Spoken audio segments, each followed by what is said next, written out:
Hi, this is Dr. Nazare Megas. Here I am ready to talk to you again. And once again, I'm going to be talking to you about a problem, and I'm going to be giving you an insight of mine. So again, some awareness that I've come to that I think will be very helpful. It has been helpful to other people. Again, I want to share that with you. So first, I'm going to try and describe the problem to you. And to be honest, I know the makeup of the problem really well, and that's what I'm going to be giving you today. Describing the problem is actually a little more difficult for me, but of course, I'm going to do my best to try that. So in describing to you the problem, I'm going to tell you that the problem is made of two factors. So I'm referring to somebody who has a problem. And what we see in this other person, again, is two factors. One factor is that they appear from our view or from our listening to them, that they're not very clear, they're not very aware when somebody's treating them poorly. That's factor number one.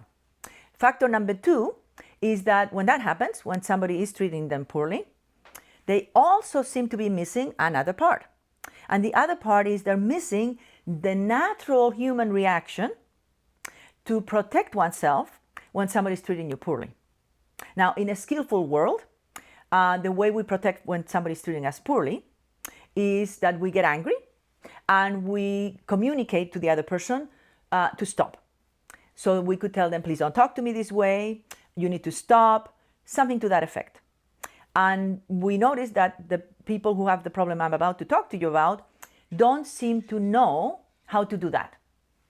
So now that I've explained to you or described to you the problem, I am now going to give you what is really valuable in this video, which is my insight about this problem. So I'm going to tell you why it is that, let's say, your friend from whom you were observing this, what is going on and why that's going on in that person. So there's also two components to what is going on. People who have difficulty recognizing when they're being treated poorly, again, from poorly to abuse, they have had something happen to them in their development where they had to endure. I want to highlight that. They've had to endure bad treatment. When we're children, we are incredibly dependent for many, many years. In fact, as mammals, no other species has such a long dependence. During that period of time, we're incredibly vulnerable because we need our caretakers for our survival, not just physical, not just housing, emotional, attention, care, validation, recognition of our experiences, many, many factors that make us human. We are completely dependent for our survival, physical and psychological, on these caretakers for many, many years.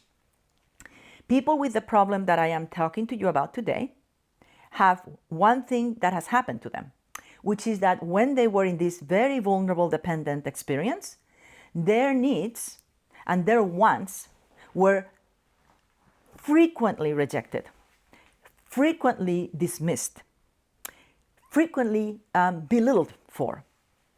So they experienced such level of rejection or neglect that they learned that they had to endure.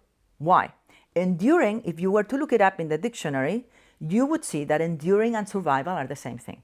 When we're under survival state, we need to endure.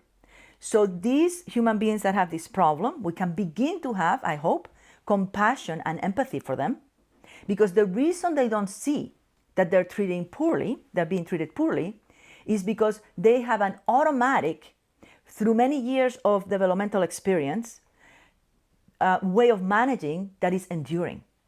So I want to make very clear that people who have this problem are indeed feeling bad. They are indeed feeling distress. They may be feeling horrendous distress.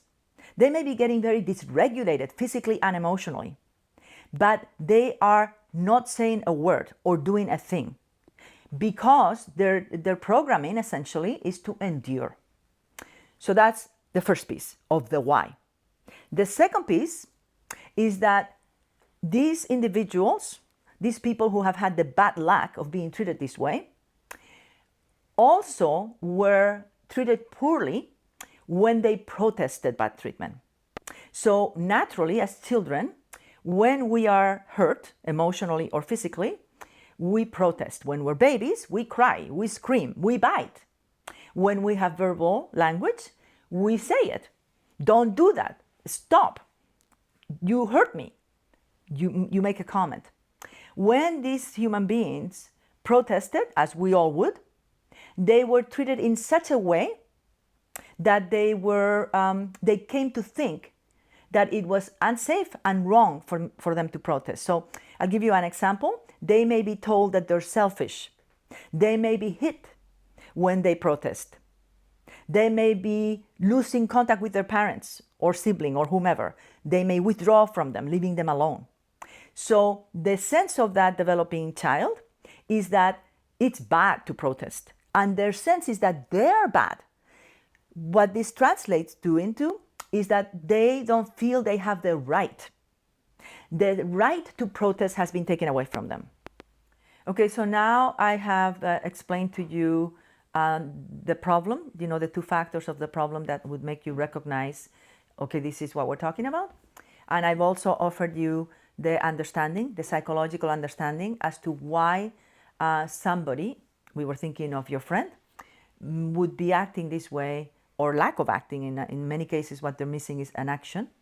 And now you know what has happened to this person and what is missing. Now I want to guide you into how to better relate to somebody like this. We were imagining your friend. Number one, don't start by giving advice. Don't start by telling them what to do.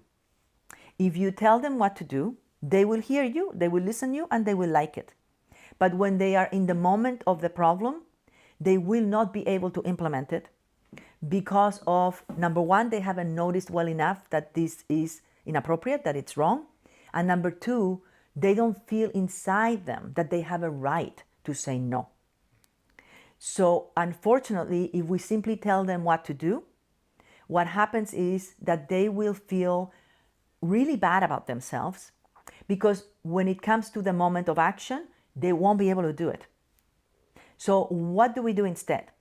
What we do is recognize that this may be what's happening to our friend, and instead begin to make them more aware of whatever the situation is of maltreatment, to talk to them as to why you think this is maltreatment, why you think this is poor behavior, and have them begin to consider with you that indeed this is poor behavior. That's step one. Number two is to talk to them about, do they think that they can actually speak up about it? This is a second piece. Most of us think that if we know that something is being done poorly, some maltreatment to us, inevitably we're going to know to protest. We're going to know to stop it.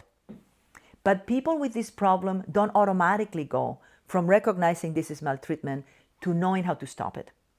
So the first thing is to care for their experience and understand their experience and notice that it is maltreatment together with you.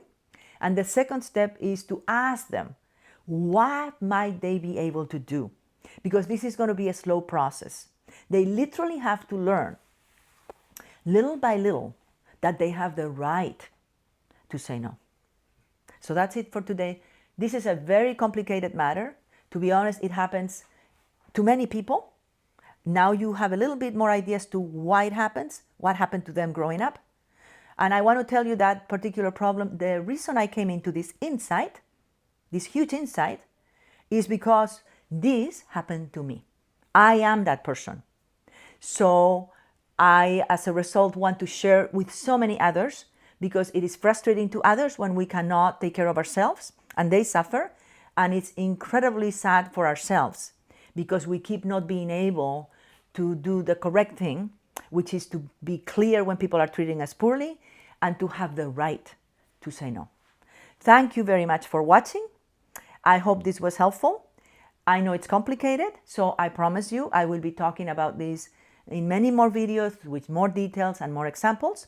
In addition to this, I want to tell you that I will be happy to take some of your questions, so you could leave a comment.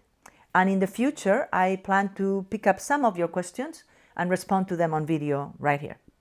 Bye-bye.